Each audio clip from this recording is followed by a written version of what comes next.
Mark Mirren here of the Text2 site and podcast, and we're here with the Nabi 2 tablet. This is a 7-inch kid-friendly Android 4.x ice cream sandwich tablet that you can get at your local Best Buy or other brick-and-mortar store. It features a 1024 by 600 resolution screen, has an NVIDIA Tegra 3 quad-core CPU, has 8 gigs of internal storage and a micro SD external for up to 32 gigs.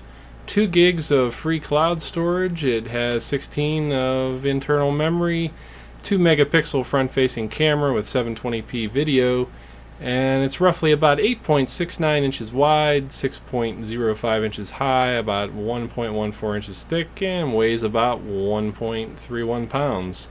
So now we're going to dive in for a closer look at this tablet.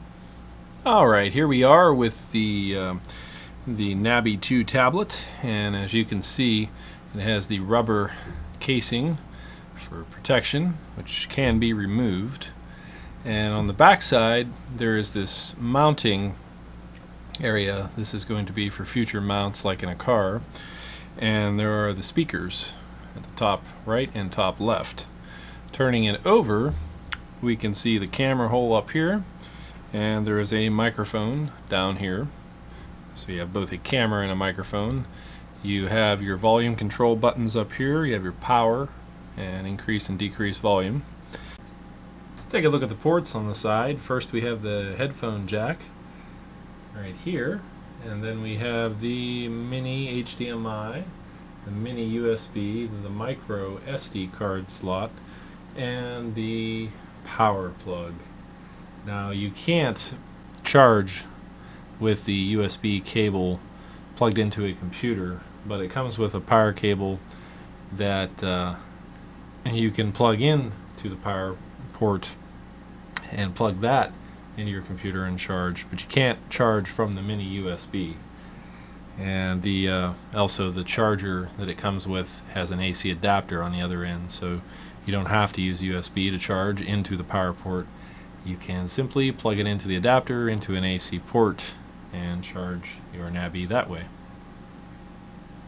Here we have the ice cream sandwich interface, and you can access the camera by pushing on the camera button here. It takes us into there where you can take still videos, or still pictures rather, and take videos at 720p. And you can back out using the interface at the bottom to go back to home. Now in this case we are in the what you would call the Mummy or Daddy mode, which is basically Android ice cream sandwich. And as you can see here, and you can install various things. Now by default you don't have Google Play. You have a proprietary area for purchasing apps and installing apps. Now that can be overridden by installing APK files directly from, say, the SD card. You can install other apps that way, or you can go through their proprietary store and do so. You can go out to certain websites and they'll tell you how to install the Google Play application, but unless you root your device, you cannot install from Google Play. And we'll have a tutorial on our site on how to root it. And I've done it with this one, in fact. But keep in mind, the rooting technically voids your warranty in technical terms.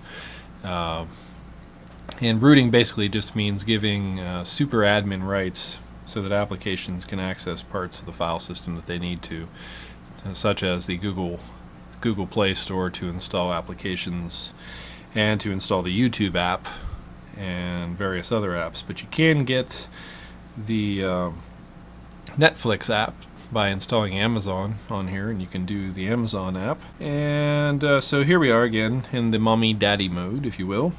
And in here you can click on the Add Apps button and you can check off the apps that are appropriate. And let's take a look here at the Nabi Mode area. By default, incidentally, is using the Maxthon browser, but if you install the APK, you can install Firefox. This is the kids interface, and if you push the upper right All Apps button here takes you into all the applications that may or may not be pinned on the main screen. Just a comparison, this works, it's the same way in Android or in this kid interface. The All Apps is like the All Apps button, for instance, in the Start menu of Windows 8. The Start screen, I should say. You go to the right click and go to All Apps, and you have every application on the device. Or you come back to the main interface, and that's what you have saved as basically your favorites, or the ones you want to see most often. Very similar concepts, Microsoft borrowing from some of these other vendors out there, but it works really well on Android, as you can see here. We have the various games that they have access to that you decide, and they have Spinlet's TV, where they can view TV programming and see Cartoon Network video. There's a web browser, but it's fully authorized by the Mommy Daddy mode, so you have complete control over that, and a bunch of defaults are already set. For instance, if you try to hit YouTube on there, it will say this isn't approved. You have access to the Nabi Cloud. That's where you get your 2 gigs of free space on the cloud. Here we are on the Fuhu's Kids interface. It's in this interface that you can access, the kids can access videos. Hello, I'm Adam, and I'm here to tell you all about the word crunchy. Now, crunchy is...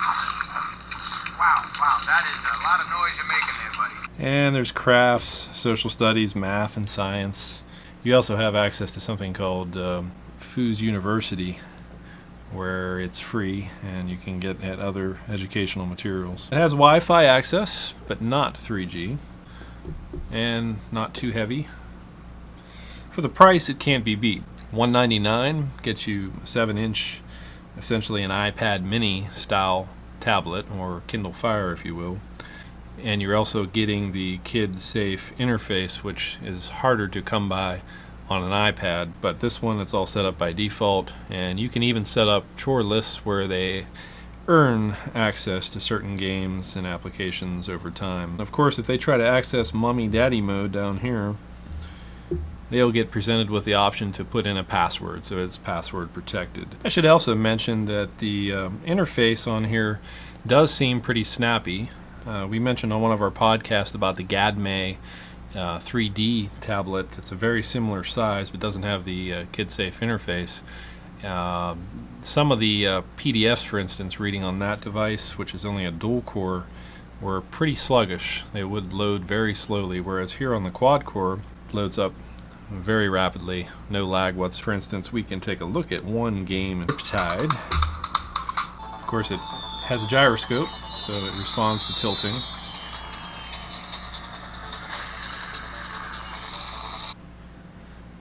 I should also point out that you can use a capacitive pen with this device, such as the Kuhl H10, and check out our other video for the review on that. This one's primarily designed for the iPad and iPhone, but it works well enough here.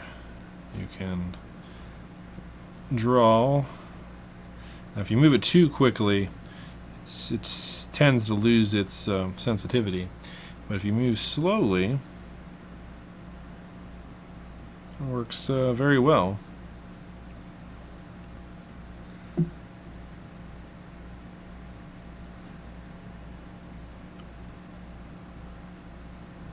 As you can see.